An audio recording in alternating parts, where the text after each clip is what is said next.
తెలంగాణ ప్రజలందరూ కూడా రాహుల్ గాంధీ గారి యొక్క నాయకత్వంలో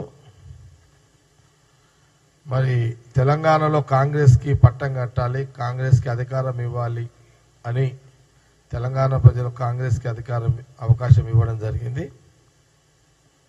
చాలా సందర్భాల్లో మనం చెప్పడం జరిగింది గాంధీ భవన్ మీడియా ద్వారా టిఆర్ఎస్ నాయకులకు. ఆ 10 ఏళ్ల సంవత్సరంలో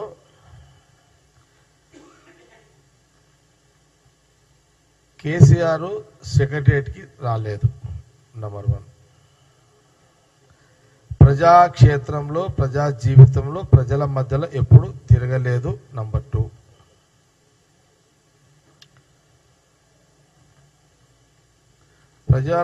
ప్రజల అభివృద్ధి కోసము ప్రజా సమస్యలు పరిష్కరించడానికి ఎప్పుడు తాను ఢిల్లీ వెళ్ళి ప్రధానమంత్రిని కానీ అక్కడ మంత్రులను కానీ ఎప్పుడు కూడా కలవలేదు. నంబర్ 3.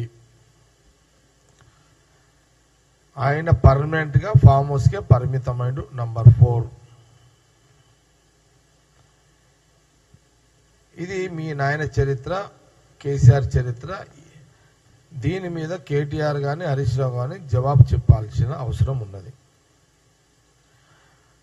మీ పాలన చక్కగా లేదు అనే కదా కాంగ్రెస్కి అధికారం ఇచ్చారు. ఈ రాష్ట్రానికి రాహుల్ గాంధీ గారు రేవంత్ రెడ్డిని ముఖ్యమంత్రిగా చేయడం జరిగింది.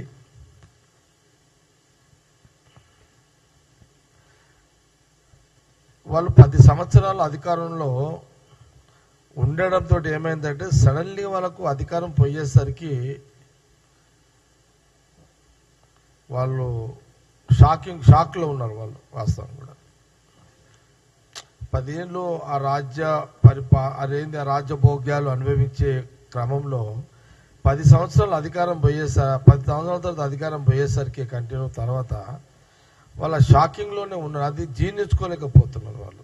ఆ పవర్ లేకపోయేసరికి వాళ్ళకేం అర్థమైతే లేదు వాళ్ళకు.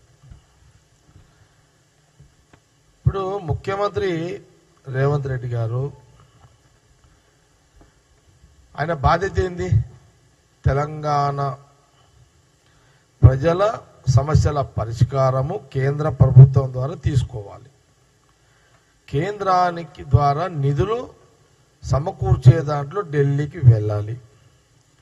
ప్రజల అభివృద్ధి పార్ట్ ఆఫ్ ఏదైతే ఉందో అది ఢిల్లీ కేంద్ర ప్రభుత్వం ద్వారా చేయాల్సిన పనులు కొన్ని ఉంటాయి.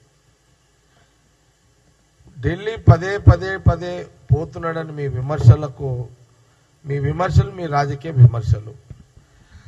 ముఖ్యమంత్రిగా తన బాధ్యతను, మా రాష్ట్ర మంత్రులు వారి బాధ్యతలు నిన్న మొన్న మనం అందరం కూడా టీవీలలో కానీ మీడియాలో కూడా చూసినాము. సీఎం రేవంత్ రెడ్డితో పాటు ఉత్తమ్ కుమార్ రెడ్డి గారు, శ్రీధర్ బాబు గారు కూడా ఉన్నారు. నిన్న సీఎం రేవంత్ రెడ్డి గారు ఐటీ మినిస్టర్ని అండ్ శ్రీధర్ బాబు గారు కలిసారు. అదేదో ఉత్తమ్ కుమార్ రెడ్డి గారు, సీఎం రేవంత్ రెడ్డి గారు ఇరిగేషన్